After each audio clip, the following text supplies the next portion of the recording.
Is that you, TJ? I forgot what you look like, bro. Oh, how you doing, man? How you doing? Oh, it's so good to be back. We've both been away for a few weeks now due to life and COVID and loads of things going on in my life for the last 3 weeks. But it's so good to. Hi guys, welcome to Universal Recovery, a show dedicated to addiction, trauma, mental health in some cases, but recovery. It's about recovery because everyone is recovering from something, and it's myself, Saf Buxy, doctor. I feel a bit embarrassed saying that, TJ.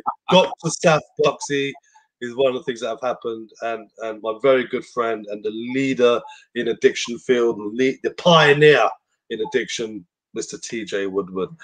How you doing? I'm doing great. I'm really excited about our conversation. You have had so many things happening.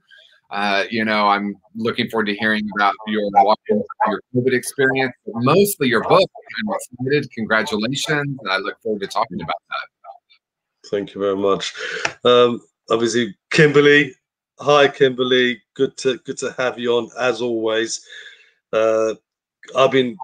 Kimberly's been in touch with me throughout the last few weeks, and I'm sure she won't mind me saying that she went to rehab, stayed there for a little while, realized it wasn't for her, and started doing her. I mean, I think she was absent for a while anyway. Well, maybe she might say something. She goes, hello, missed you. So thankful, I'm healing, and gratitude to you both. Congratulations for changing lives and touched my heart. Thanks, Kimberly. If you want to give a little paragraph about what's been happening with you, because I know we've been speaking, and it's incredible the way you're doing things, and maybe let us know why rehab, or this particular rehab, wasn't for you. Be good to hear that as well. So welcome to the show, Kimberly. Welcome everyone, and welcome Robert. Good evening, Robert. Welcome to the show. It's great to have you. So yeah, we've been away, but life hasn't stopped. It never does. As I said, I've recently graduated as a doctor. You know, and it's, you know what, TJ, this is not about ego or anything. And I'm a man of God, a spiritual God, if you like, and I thank God for everything, really. As I say, I'm not religious per se, but I do respect and believe in the good in the world, and it's coming into recovery. Things just have been incredible. The things that happen to me on a daily basis, let alone weekly, monthly, yearly basis. And one of the things recently, I was honored a doctorate in humane letters for some of the work that I've been doing. And when you get into this, you don't do it for these kind of things, but when it happens, it's like, wow. And I remember I was on the stage receiving it, and I felt like, I'm quite emotional, TJ, and I felt like, should I really be here? Do you know what I mean? It's like, wow, from druggie to doctor, it's like surreal. You know what I mean? Maybe that's the title of my next book, From Druggie to Doctor. I don't know. But I did milk it. Which is what I like to do, and I did celebrate and put my arms up, and the photographs on Facebook, and the video will be out soon when I'm actually receiving the honor, and very, very grateful for that. But I might nominate you, TJ. I think you deserve it as well. Oh, thank you. You know, one of the things that you and I talked about right before going on the air was remembering the real deep purpose of the work we're doing is to serve. And you and I are people who are dedicated. And I spent so many years trying to remove my ego, and it didn't go so well. But what I've discovered is that the gifts of the ego, and all we mean by ego, personality, whatever that is, our unique skills and talents, when we use that for a divine purpose, then doors open in a really miraculous way. And so for me, my biggest reminder is to remind myself the deep purpose of why. I always remember the why I'm doing this. For me, with Conscious Recovery, with writing it, I've received a lot of accolades and success. I remind myself of the purpose, and it's not about standing out of the crowd or, you know, people are interesting. You put people on a pedestal. I'm just a person who has an experience, and people help me. And so It's my job to help other people. Yeah, no, it's brilliant, beautiful. Please, if you want to, I mean, hi, I'm not sure who you were because on my screen it comes back as Facebook user. So if you want to put your name down, give StreamYard permission to say your name, please do. I'm going on my other Facebook platforms because obviously I don't get all the messages, so anything I get on these platforms, and if we don't answer your messages or respond to it, we do apologize. We just haven't had them. It could be Angel. Hi, Angel. Angel is that the same Angel? I don't know. So is that the same Angel that we normally know? Maybe it's not. I'm not sure. I think it is. Angel is yes, it is. Angel's a fantastic singer, and she's a woman of God, and she sings. She was at my ceremony yesterday. Sorry, Sunday when I actually got graduated, and here it was just an amazing experience. It was beautiful. I just feel humbled and really grateful. But enough about me. Well, I think we're going to talk a bit about me today, actually, aren't we? I'm saying enough about me. I think you're going to talk about me. TJ's taking control today. I've got someone else saying hello, everyone. I'm afraid we don't know who you are, so we can't say hi to you personally. If you can't let StreamYard give permission to give your name, please give us in the box or in the comments who you are, so we can say hi to you directly by name. So sorry, I don't know who you are, but hello anyway. Over to you, TJ. This is your show today, my friend. Oh, well, thank you, Steph. I'm just excited about your book. I'm excited about the launch of your book. So many wonderful things happening in your life. And I'm wondering for our viewers, if they don't know, can you tell us a little bit about your book, why you wrote it, what your experience was like, anything you want to say as an opening conversation? Yeah, of course. Wow. Well, I think obviously I've been in recovery. This is my 5th year in recovery, and I think a year or 2 years into recovery, I said to myself, TJ, would be because I got into the addiction fields. It was, I did a lot of volunteering and a lot of studying, and my first role not as a volunteer, but my first paid role was as an apprentice in a lifeless prison. Wow. Service as a drug and alcohol practitioner, which was wow. It was a big challenge immediately. And hi, Steve. Hi, Steve. It was a big challenge working in a prison and working with some serious offenders. And we're talking from murderers to big drug traffickers to sex offenders, and the job had its challenges, but it was good to try and help these people who were at some point going to get released. And what I did find, not 90%, not 100%, all of them,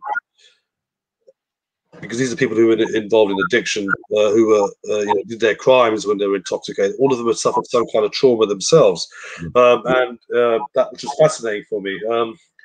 And I'm working there, then I worked in the community, and anyway. So about 2 years into recovery, 2.5, 3 years ago, I said to myself, my story is not unique, but my story is such that I think it could value people. Not because I want to share my story to let them know what I did. I want to give them the message of hope. Hence, the name of the book is Out of the Madness, A Message of Hope. And it's a word, it's a message of hope. It's 4 words that I use on a regular basis, a message of hope. And that's what I want to give people. I want to give them hope, not just from an academic perspective, not just from a vocational perspective, but also from a personal perspective, because I think, especially from a personal side, because I've been there in so many different levels. I mean, we're talking, I'm an adoptee, which had its own issues, alcoholic, drug addict.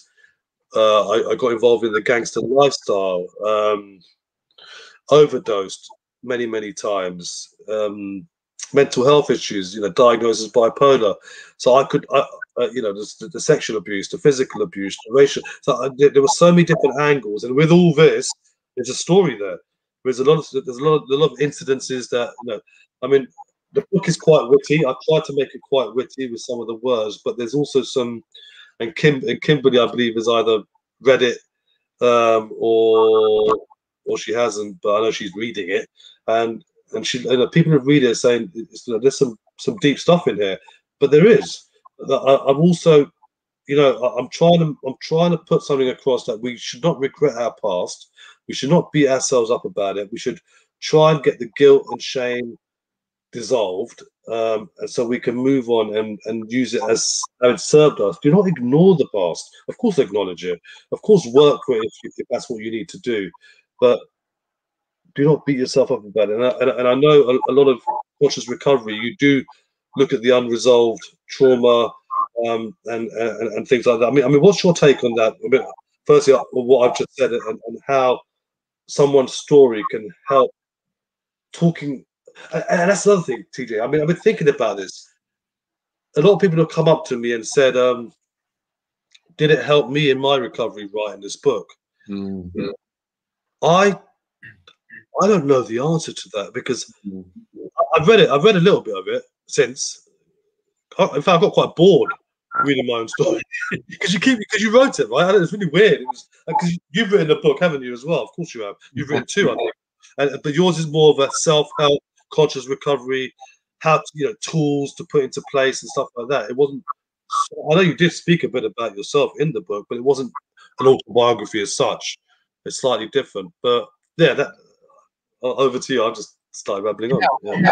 The one thing that really, so much of what you said stood out to me, but one thing that I want to focus on is the idea of our power, our stories being our power, right? And it could even be that our stories are our purpose. And when I say stories, I don't mean the narrative that we're carrying or the stories we have about ourselves. I mean the events of our past, whether that's from our early life or the things that we have done, right? Because you're talking about going into prisons and working with people that are probably carrying a great deal of guilt and shame about their behavior. And what I have discovered, I saw this great meme this weekend, and it said, yes, we know that hurt people, but we also know that healed people help heal people.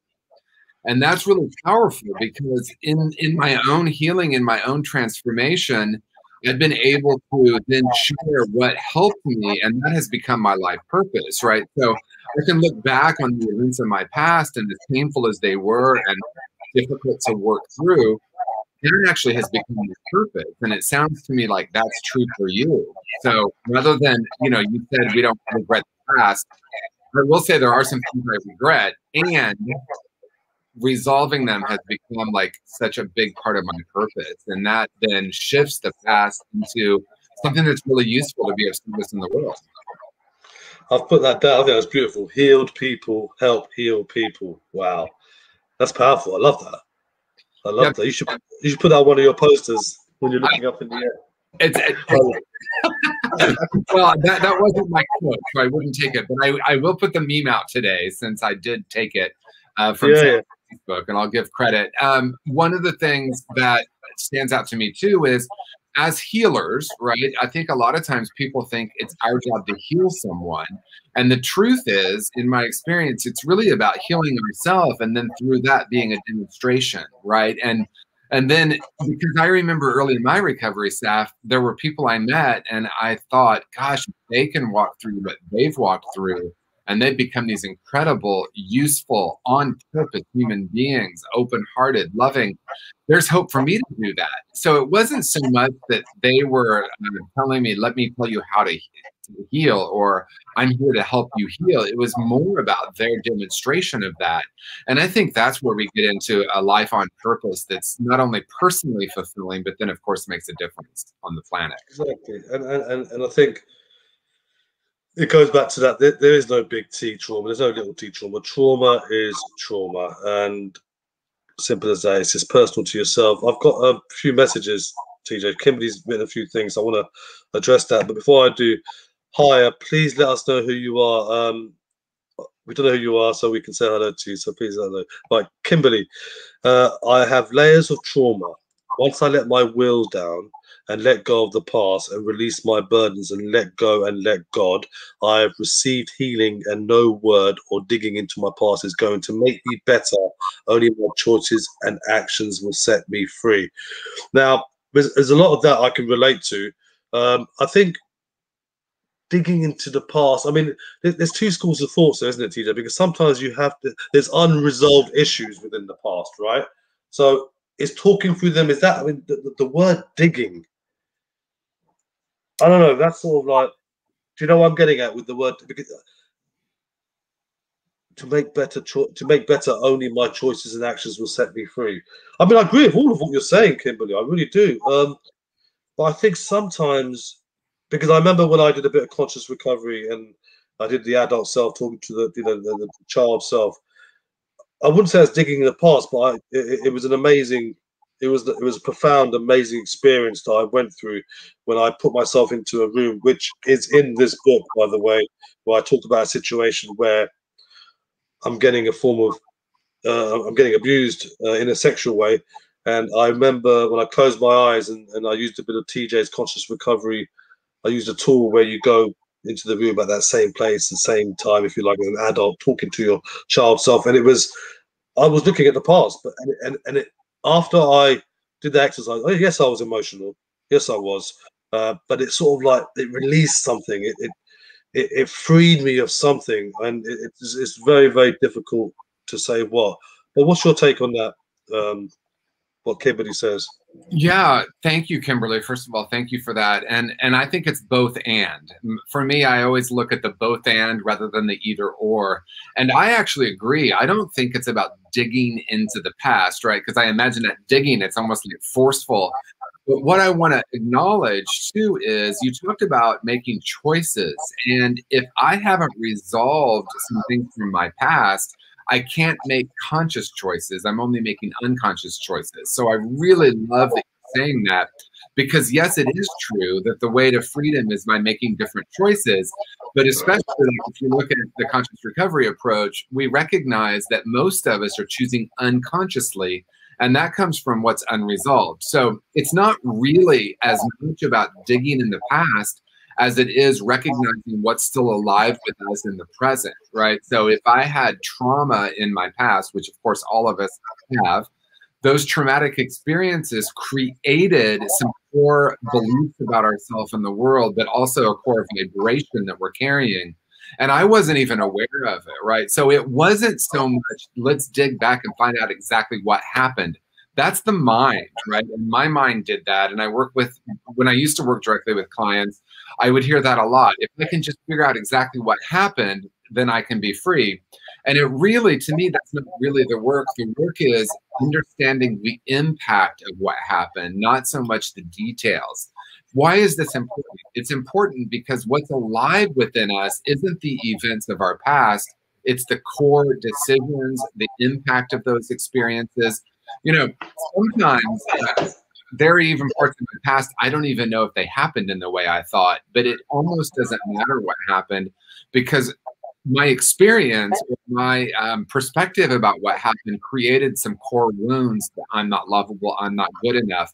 And my whole life was unconsciously re-fulfilling that prophecy, if you will, right? Because I was believing I was unworthy, so I would, of course, choose experiences that would confirm that I was unworthy. And this was not happening consciously. So yes, it is about my actions and my choices, but I wasn't aware that I had choice. So the way I say it is, we're always choosing either unconsciously or consciously.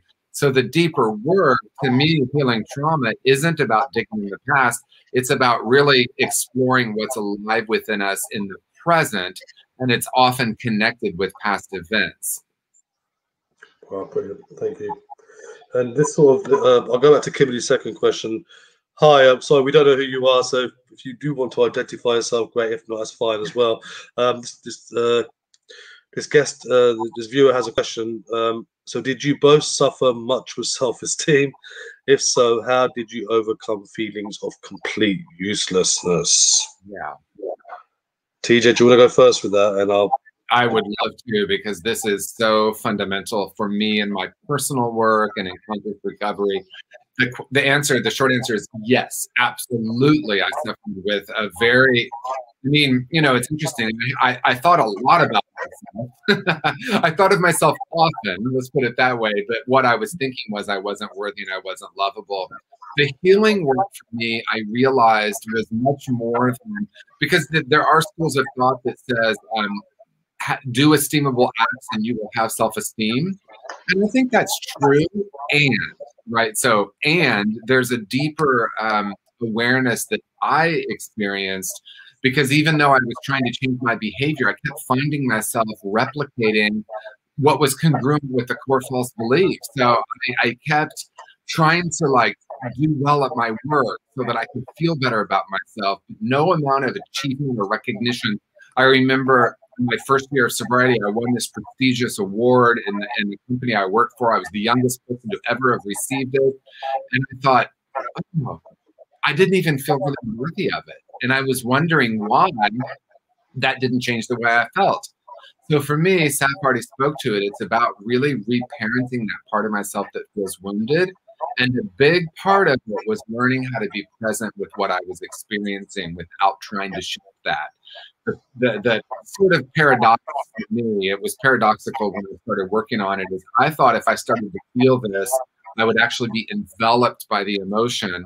And what I discovered is the opposite was actually true. As I allowed myself to start to feel, those feelings subsided and I was able to work through them. And so it was really about discovering what's the root of this? When did I first start believing in my unworthiness? When did I first start believing that I wasn't good enough?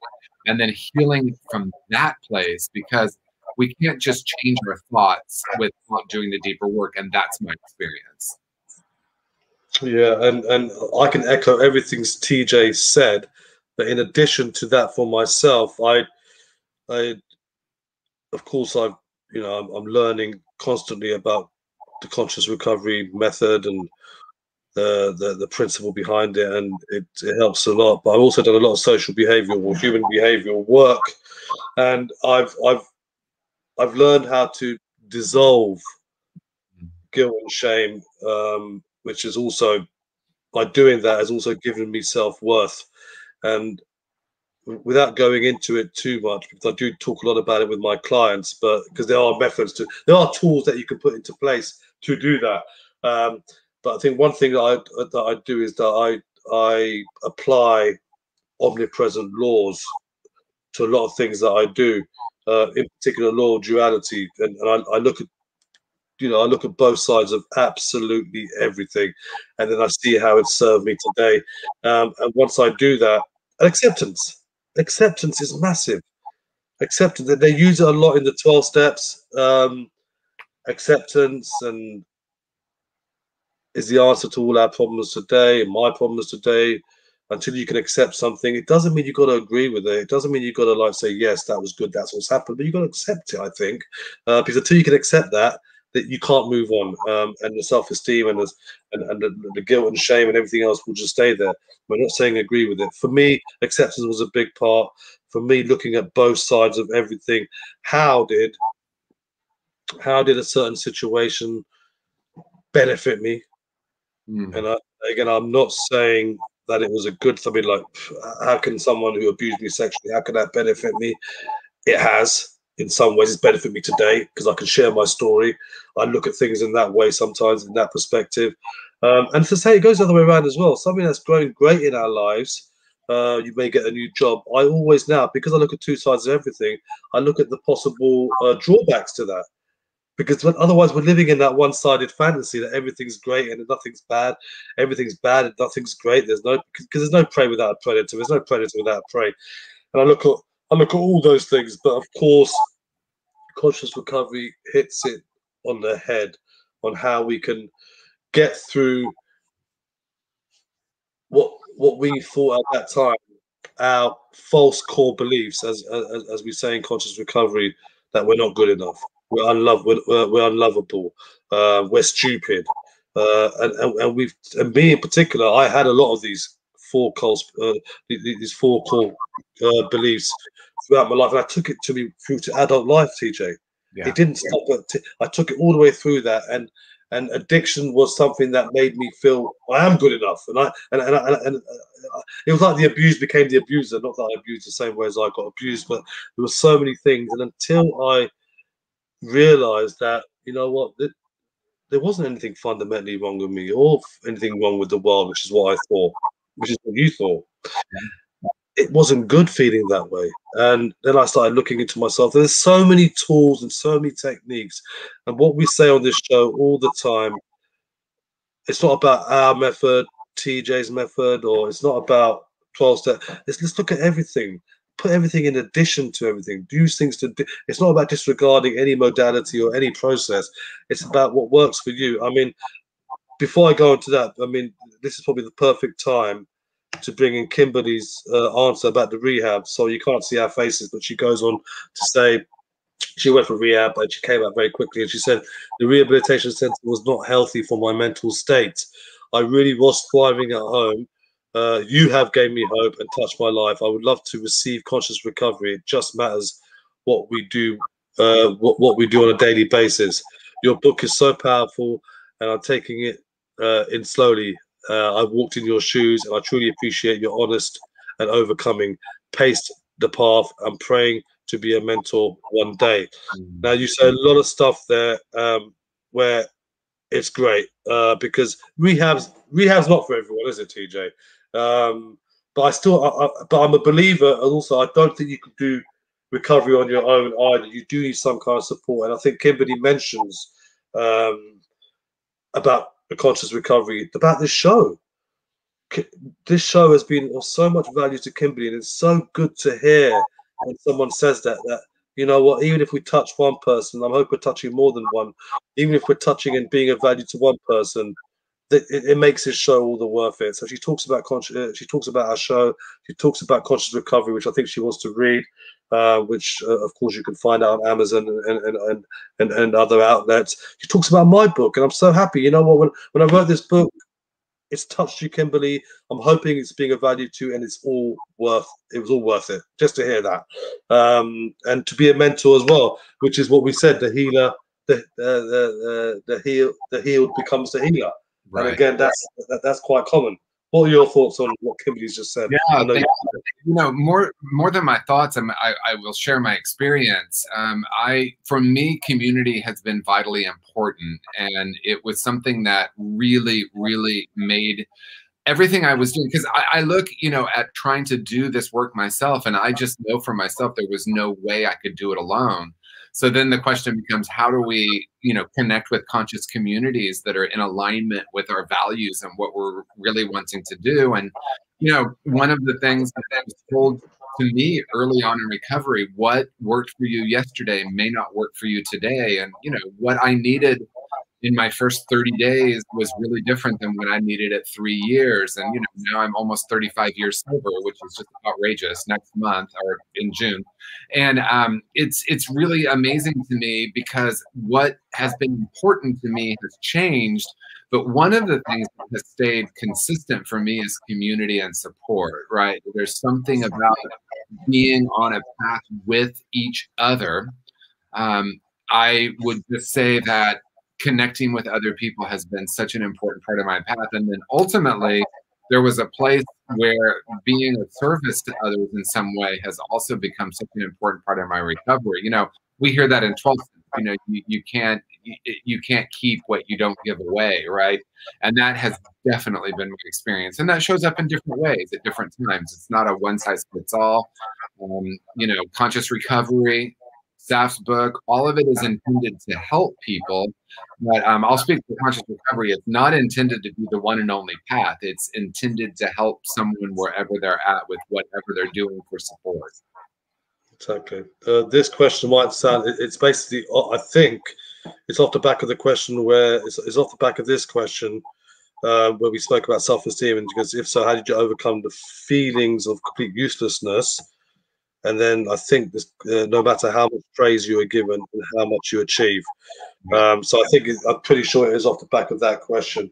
So I don't know who you are, so please, if you want to say your name, we'd love to recognize you and acknowledge you and say hi to you by name, but it's fine if you want to stay anonymous, of course. So how did you overcome feelings and complete uselessness, even though, and I can relate, I remember, even though when everyone's praising you and everyone's saying, oh, you've done so well, you've done, this person's obviously still feeling low self-esteem, low self-worth, not lovable, even though she's getting loved, it seems, or he's getting loved. I'm saying she, I'm sorry, I don't know who you are. How, I mean, we talked about coming over it. I'm talking about the two sides. And I mean, I hope we've actually answered your question, actually, because maybe it does, but this person's getting a lot of praise as well, and they still feel useless. Yeah, and that was my experience, right? Actually, I'm just finishing up my third book, and I used two different characters in this book to walk through my conscious creation process. And one of the characters is someone who was somewhat unaware. She was unaware of the core false belief she was carrying in her unworthiness. And we look at core false beliefs and brilliant strategies in conscious recovery. So we have strategies to manage the core false beliefs. And if those strategies are external, in my experience, they can help, but they don't really ultimately heal what's happening internally. So in the character in my new book, I name her Sasha. She's her strategy to manage the sense of unworthiness was to become a high achiever. So she was striving to be a partner in her law firm. She looked perfect on the outside. She had, like, you know, very well put together, and she was constantly achieving. She spoke multiple languages. She was a classic violinist. And whatever she did, she still had this sense of emptiness. And she wasn't really that aware of it until she became aware of it. So it's interesting. It's a both and. Yes, some of the outer work definitely helps. There is no doubt, right? There's no doubt that there is truth to esteemable acts to help create self-esteem. And in my experience, for most of us, there's a place where we realize, wow, no amount of action is going to actually heal this. And certainly no amount of praise from the outside. If anything, if someone's carrying a sense of I'm not worthy and they're getting all these accolades, that was true for me. I was becoming a high achiever, especially early in recovery. And I kept wondering why I didn't feel any different. Or in some ways, it was almost worse when I would get the attention, even though that's what I was craving. I was so craving, you know, appreciation, acknowledgement, and then I would get it and it wouldn't really change anything. And if anything, I tried to push it away. So it really ultimately is about the inner journey, and that inner journey of exploration of where all of this originated. How do I start to heal that? And then the behavior becomes a natural expression or outpicturing of those core false beliefs. So changing that, changing the frequency, changing the vibration, that's when we start to see life change. But in my experience, it doesn't work if I'm only trying to do it from the outside in. Thank you. I'm looking through all the other messages because we've got quite a few. We've got quite a few messages. So let me go back to Kimberly. She said, I have an open Pandora box and I set myself free. I do need someone to take to. I agree. Prayer for the right place, and hopefully it will come my way. I am open, healing the past. I do need help. Yeah. Okay, so of course, you know, we said that you know it's very difficult to do it on your own. I remember when I tried the first time, I was okay for a year from the alcohol, but I was still doing cocaine. I thought I was okay. Didn't think I had a cocaine problem, TJ. Isn't that a funny one? But eventually I got back to the alcohol, and so I couldn't do it myself really. And I think since then, after that, I was onto crystal meth and overdosed a few times and was flatlined. So it showed that I couldn't do it on my own because I nearly died when I did. So I have opened Pandora box. I set myself free. I do need someone to take to, and I think that's fine. And I think that goes along. You know, that goes with everything that we've been saying. Is try everything. Not everything's for everyone. You went to rehab. This particular one, it wasn't for you, which is fine. You found that you're getting more value from the other stuff you're doing. And if it is helping, then stay with that. But don't discount other rehab facilities in the future. That could be something for you. I don't know. A lot of rehab facilities do conscious recovery program. I know you want the book because I think you go on and say it again. I don't know where it is, but Kimberly does want the book. So can you tell her where she can find the book, or what? Has she got in touch with you at all? No, yeah, reach out to me, Kimberly, for sure. I can direct you. I don't work with people individually anymore at this point, but we do have conscious recovery certified coaches, for example. There are treatment programs who use the conscious recovery method. There are 20 of them, mostly on the West Coast of the United States now. There is a book, and there is an online experience that will help you walk through conscious recovery. And again, it's intended to help you with whatever support you're already getting. So please feel free to reach out to me or go to consciousrecovery.com. That's the best place where you can see where to get the book and the online experience.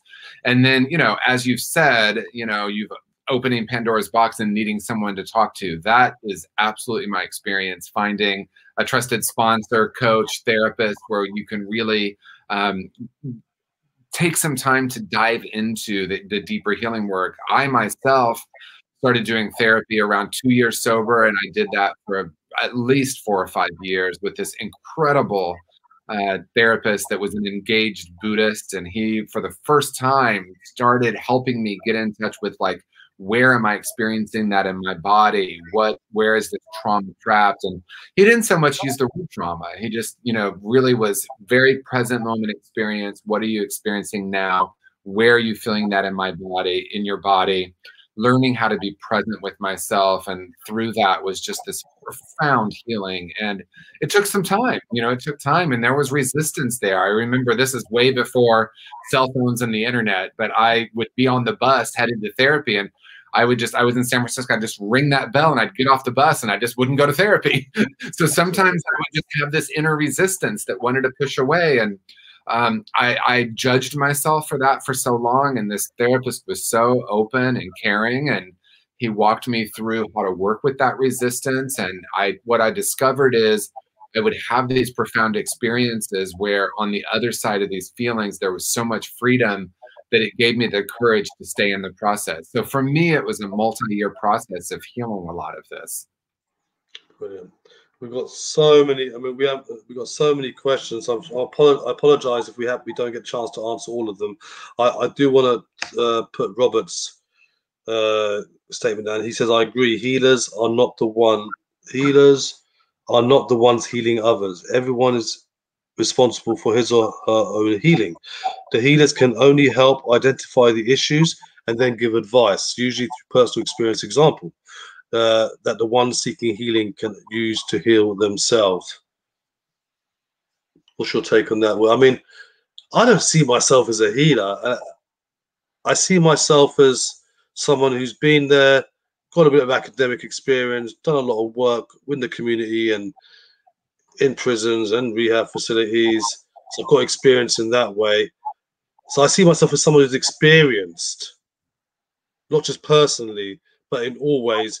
And I try and use my experience to help people. Is that you as well? Yeah. For me, Robert, I actually, I at this point have learned that I'm not here to give anyone advice. And there was a time that was part of how I worked with people, right? And I think that comes through, being active in 12 steps early in my recovery, where we share experience, and that can be incredibly powerful. And now for me, the deeper healing is we really communicate energetically. And there's this interesting, fine line, if you will. And I'll say it this way, the answers are within each and every one of us. But as we've been saying, the theme for today's show seems to be that we also can't do it alone, or most of us can't do it alone. And so when I work with someone, or when I worked with clients individually, it was really about holding a space. It wasn't so much about giving them advice. And it really wasn't even always. Sometimes I would share my own process, but usually it was more of an energetic, a feeling. You know, we can feel when we're in the presence of someone who has done some of their own healing. That was my experience. So as I've done some of my own healing personally, I realized that it's not really mine to offer advice because I actually don't know what someone needs for their own healing journey. But there's something so powerful in being present and being open. And my role then is to hold space and become curious so they can start to access some of their own inner wisdom. And then I think there's a couple of things that happen. One, working with addiction in particular, early in recovery, most people in addiction, and this is a broad statement, I'm not saying everyone, but most people, the addiction, at least in part, is about escaping from the present moment experience. Usually it's numbing out or burying something or changing the feeling or the experience. So recovery becomes about learning how to be present. And people then discover, oh my gosh, I can actually be present for a few moments with this without needing to escape. And that comes through demonstration for me, not through advice giving, not through telling someone what they need to do, or even necessarily sharing my own path, but just being curious, because I think we really change by having an experience, not by having tools. Obviously, tools are important, but then there's also the experience that I think is even more powerful. Yeah, I agree. And yeah, I don't really give much advice. I try and let, when I'm with my clients, and I know you don't do one-to-one so much anymore, but your conscious recovery works in groups and rehab facilities and treatment centers, which is amazing. And you do have people who are conscious recovery experts now, I guess, and teachers and people who have certified. And I think for me, when I'm with a client, I try to not get them to, but I hope that they can come up with their own answers by us working through different ways and different tools, and I might ask a question in a certain way, and see how they respond to that question. But in terms of giving advice that you should do this and you should do that, everyone's different. I could talk about what worked for me. Yeah. I haven't got a problem with doing that because I'm not a counselor, so I don't mind disclosing. I'm more of a, at the moment, I'm more of like a coach and mentor. So I just go head on. But I think, yeah, but some people do give advice. But then again, as TJ said, not every, no, it's not this, the advice may not be, it may not be apparent to you. It may not, I think sometimes you've got to make a decision yourself. But if you've got the tools in front of you, you can look at them and take what's good for you and leave what's not good for you. There's a Bruce Lee quote that I don't know what it is, but I will say it next time. But I've got so many messages, and unfortunately, we can't answer all these. But Kimberly is saying quite a few things. She's got 30 days. She's surrendered. She wants conscious recovery. She goes, "You've touched my life, both of you." And it's so nice to hear that. Open mind-hearted. I think this is to you. She's saying, thank you. I will look you up. I believe I have the information. She's saying, I added my addicted path, same as Saf, 33 years. And honestly, only 30 days in, I'm on my journey to freedom. That's great.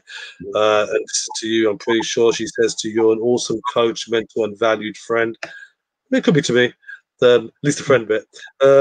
And yeah, someone says, there's so much stuff. Someone saying, me too, I'm in NA now, but love all 12-step fellowships. I spent years in AA, but whatever works for each individual. And that's exactly what we're saying. And do not discount any modality. Robert says, allowing the time and space for people to find the answers within. That's beautiful. That's exactly what TJ is saying. SAF on Tuesdays with TJ. Yes, that is a better explanation on what I said. So I'm just rambling through. But I'm sorry if we haven't answered all your questions. Myself and or TJ will get around to it and try and answer things. But you can always find us. Our websites are down there below. This show is on every Tuesday. We may not always be on every Tuesday ourselves, but someone will be here. I'm hoping to be here most Tuesdays, and TJ will be here at least once a month, if not more. So we are going to be here. So you can find us and ask us questions on here. But anything else, look, you can get TJ's email address from his website. You can get my email address or put an inquiry from my website. You can find us on Facebook. There's a conscious recovery page. There's a There's a Buxy recovery process page. There's a Dr. Saf Buxy, the TJ's page, my page. We're here. We're here. So you can definitely find us. But TJ, wasn't that great to be back? It was great to be back. I'm excited to read your book. I'm really looking forward to that. And just huge congratulations on the difference you're making in the world. Well, you too, TJ. I mean, you're, every talk that I do, I did a talk in, well, supposedly in Dubai, but I did it virtually. I always talk about you, TJ, because you've been, especially in the last year or so, you've been a great mentor, influence. I've learned so much from you, and I hope to continue to learn from you, because conscious recovery works for me, in addition to other things that I'm using, and that's what we're all about. And because I believe in your creation, your process, I talk about you as one of the leading pioneers in addiction fields. And when I talk about researching and reading people's work, I will start my speech that way. You're one of the names that I mentioned alongside, I read a lot of Gabor Mates and D. Martini, who's a social behavioural. I even chuck in Bruce Lipton sometimes and Bruce Alexander, but I definitely mention your name. So you're definitely mentioned. But thank you. So until the next time, guys, any last words you want to say? No, just thank you, everyone. Thank you for all your comments and questions, and always so great to be in conversation. Brilliant. So I'm just reading messages again. Well done, Saf on Tuesday. So there's so much stuff. Thank you, guys, again. Great to be back. Of course, we're back next Tuesday, same time, wherever you are. I'm contemplating whether to do my Thursday shows, because I've got so much going on at the moment. I need to speak to Debbie G about that, but let's see what happens. But definitely next Tuesday we'll be back. So thank you. Have a great week. Stay safe. If you need to connect with us, you know where to find us. Until the next time, God bless. Peace. Thank you, TJ. Thank you, everyone.